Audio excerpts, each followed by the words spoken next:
நீயா? உன் பார்வை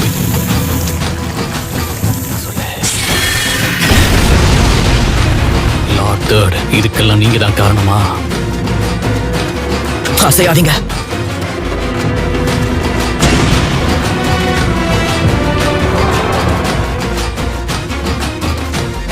இதங்க தப்பிச்சு போன அந்த ஒரோச்சிமாருவை பத்தி அவனோட இந்த நிலைமையை வச்சு பாக்குறப்ப நிச்சயமா அவனால இந்த ஊரை விட்டு சுலபமா போக முடியும். அவன் இந்த நாட்டோட எல்லையை தாண்டறதுக்கு முன்னாடியே அவனை நீங்க பிடிச்சாகணும். உங்க மாணவனை இப்பவும் உங்களால முழுசா தண்டிக்க முடியல. நீங்களே ஏமாறு.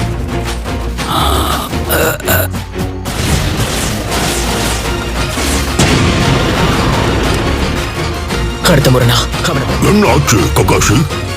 ஒரோச்சிமாரோட வாசனையை நீ பின்தொடரணும்.